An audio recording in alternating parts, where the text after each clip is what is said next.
नमस्कार, मैं अश्विनी वानखड़े और स्वागत है आपका कृषि न्यूज में। क्विज कंपटीशन के आज के सवाल के लिए हमारे साथ आखिर तक बने रहे। आइए पहले रुक करते हैं हेडलाइंस की ओर।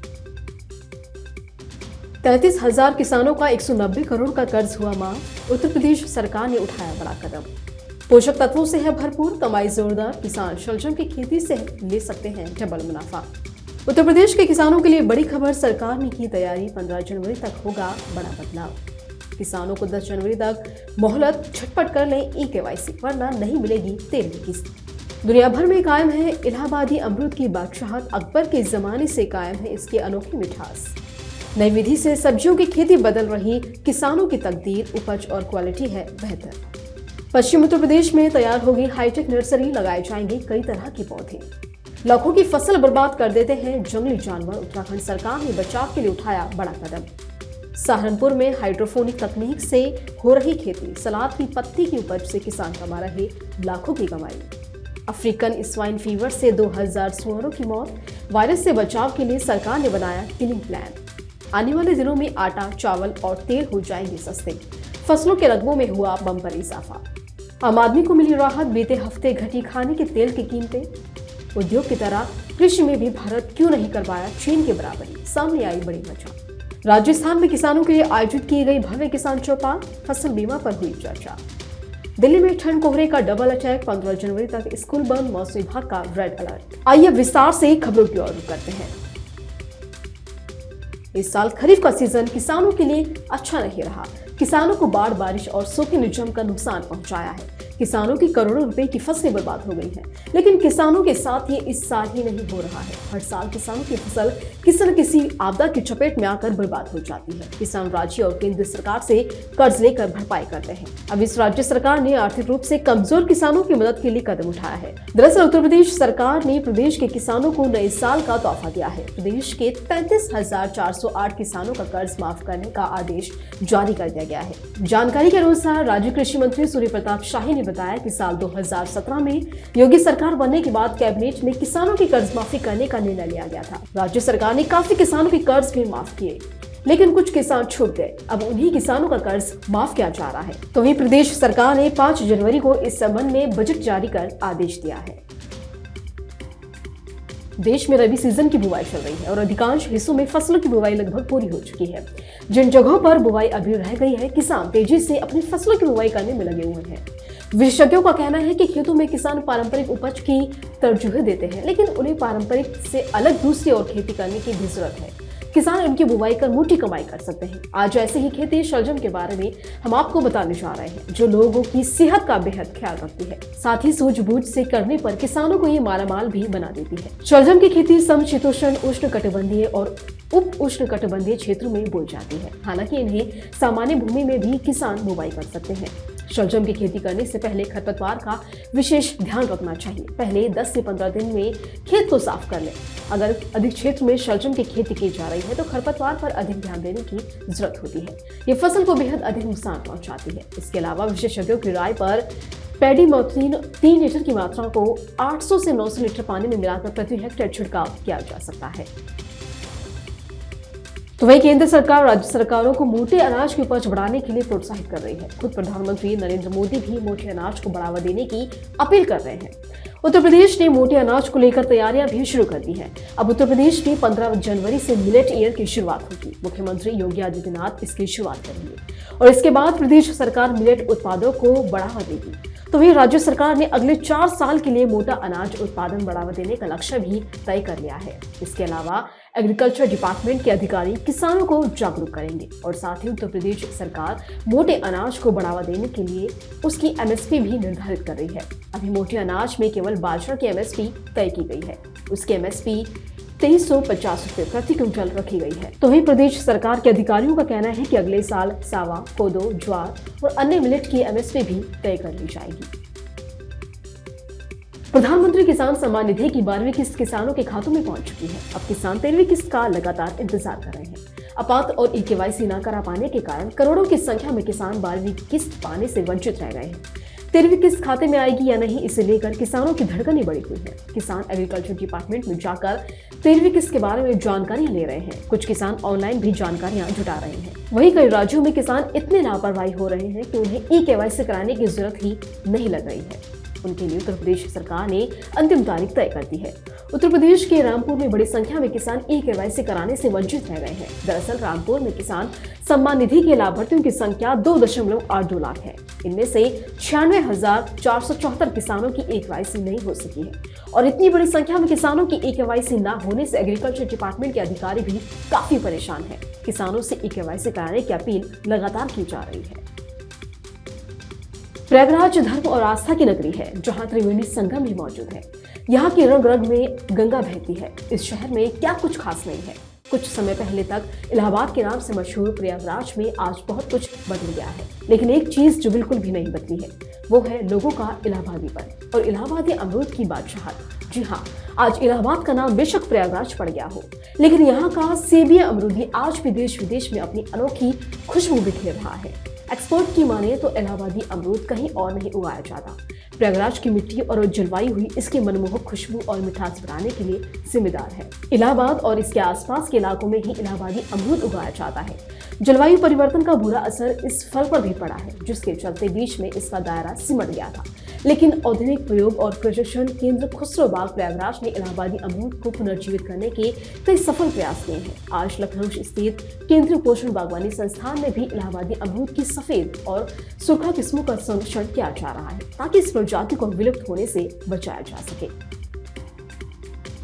किसान अब खेती करने में वैज्ञानिक पद्धतियों को अपना रहे हैं, जिससे कि किसान अधिक पैदावार के साथ अच्छा मुनाफा भी कमा रहे हैं। और इन दिनों किसानों में मचान विधि काफी प्रचलित है। मचान विधि बैल वाली सब्जियों के लिए बेहद कारगर विधि मानी जाती है।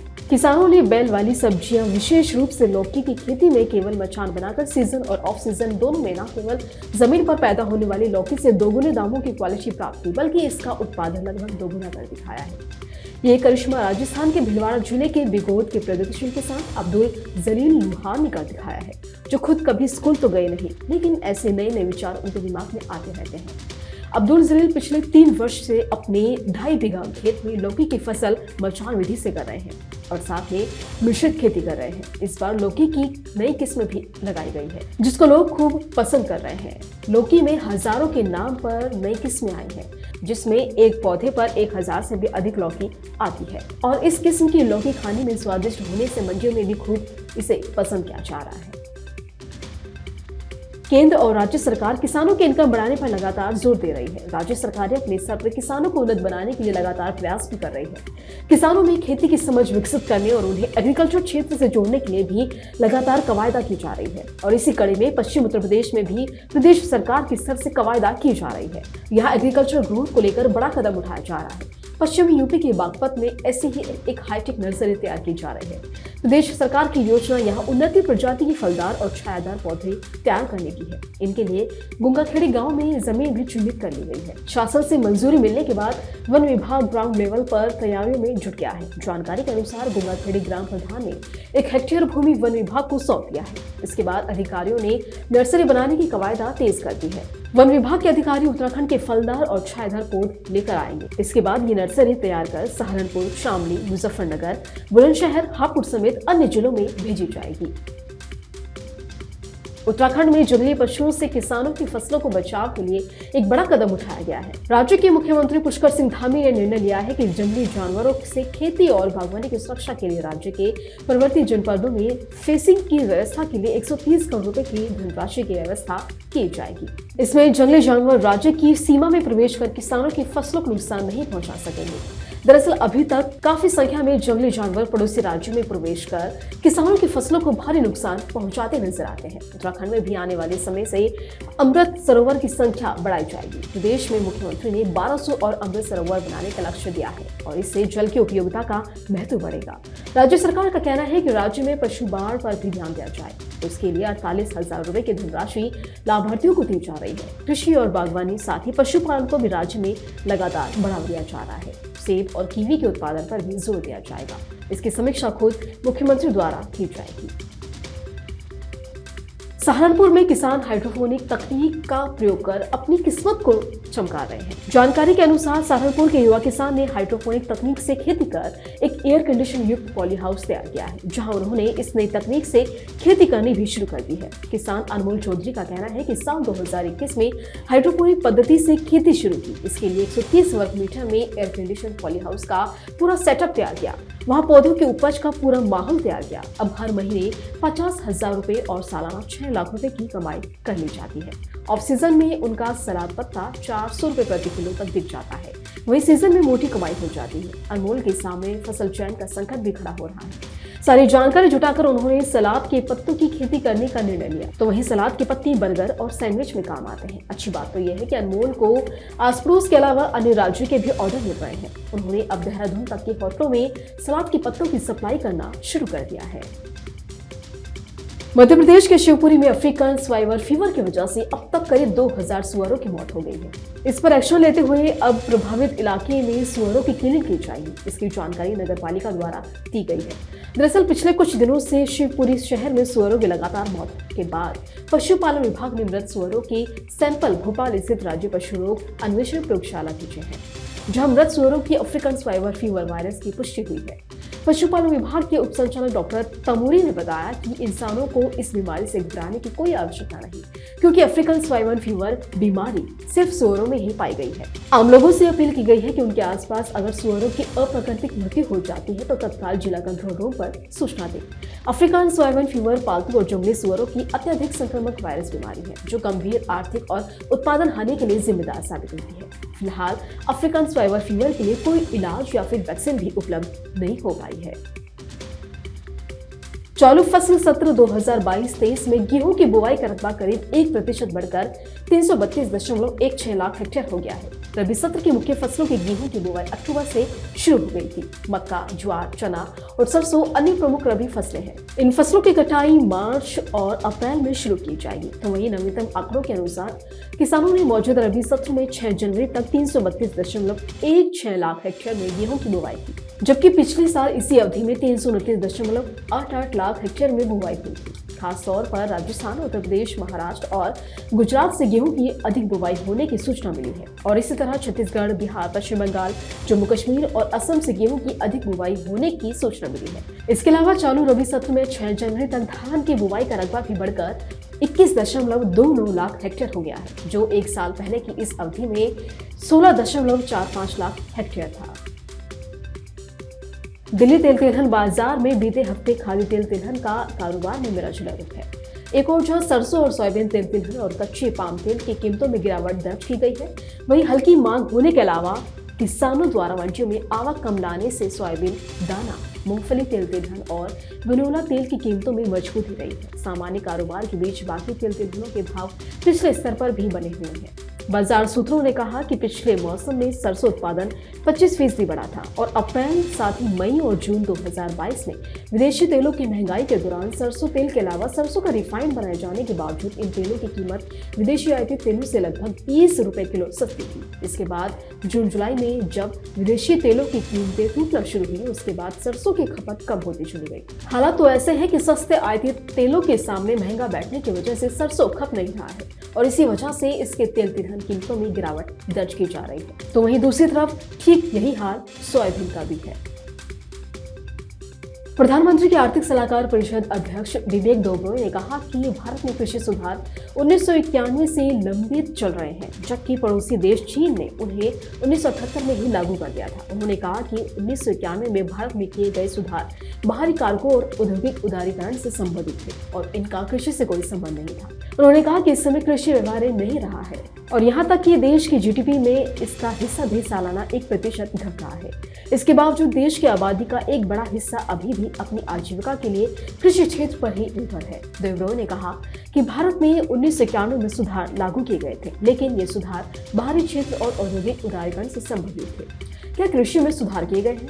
क्या कृषि लाइसेंसिंग मुक्त है? इसका जवाब है नहीं। उन्होंने कहा कि कुल मिलाकर कृषि क्षेत्र के लागत, उत्पादन, विपणन और वितरण पक्ष को सरकार द्वारा नियंत्रित किया जाता है। उन्होंने कहा कि कृषि के लिए सुधार एजेंडा न केवल 1991 से लंबित है, बल्कि ये अभी भी लटका हुआ है।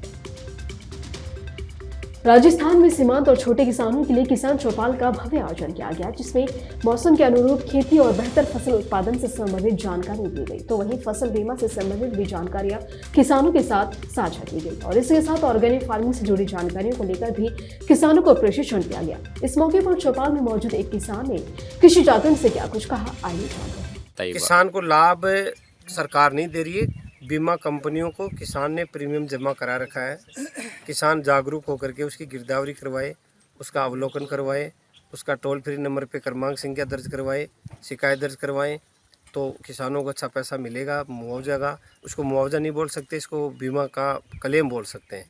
पहले फसल बीमा नहीं योजना नहीं थी, उससे पहले मुआवजा मिलता था। यहाँ के लोगों को ये पता नहीं है कि मुआवजा मिलता है, क्लेम मिलता है। इसलिए यहाँ के इलाके के बहुत सारे सरपंच हैं जो लाडले सरपंच बन के घूम रहे हैं, जो विधायकों के, सांसदों के, मंत्री जी के आगे पीछे दिन भर दो मिलाते हैं। वो भी कई बार अखबारबाजी करवाते हैं, ज्ञापन दे एक फॉर्मेलिटी करते हैं कि हमारे को किसानों को मुआवजा दो। मुआवजे की जरूरत कहाँ है, ये तो क्लेम है। क्लेम प्रीमियम जमा कराए, क्लेम मिलेगा। लेकिन लाडले सरपंचों को, लाडले पंचायत समिति मेंबरों को, इनको कौन समझाए? इनकी कोई ट्रेनिंग ही नहीं है, ये नॉन ट्रेंड लोग हैं। ये बहुत सारे ऐसे लोग हैं जो दारू का ठेका चलाते हैं, बजरी का धंधा करते हैं, जमीन माफिया लोग हैं। उनको क्या पता कि फसल बीमा क्या होता है, किसान की वास्तविक समस्या क्या है। और एक जो टोल में से आगे वो कहते हैं ना, लुगाया महाबाई गीत गाओ भाई, लेगो लेगो टोली मुँह टाल, जो टोली मुँह टाल ले जाए चाहे 1-5 साल आप। पूरे उत्तर भारत में कड़कड़ाती ठंड का कहर कम होने का नाम नहीं ले रहा है। दिल्ली एनसीआर घने कोहरे की आगोश में है। सड़कों से लेकर आसमान तक कोहरे की धुंध में विजिबिलिटी बेहद कम हो गई है, जिसका असर सड़क यातायात से लेकर रेल सेवा और फ्लाइट्स पर भी देखने को मिल रहा है।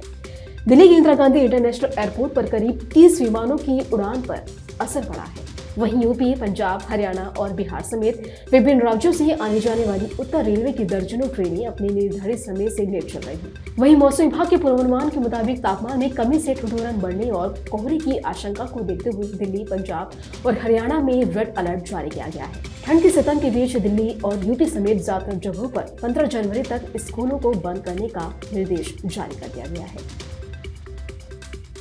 और आज FTV ऑर्गेनिक के क्विज कंपटीशन में आपके लिए सवाल है कि भारत में किस वर्ष के दौरान गेहूं के उत्पादन में बहुत बढ़ोतरी हुई थी। और आपके ऑप्शन है नंबर 1 1966, नंबर 2 1972, नंबर 3 1988 और नंबर 4 2003।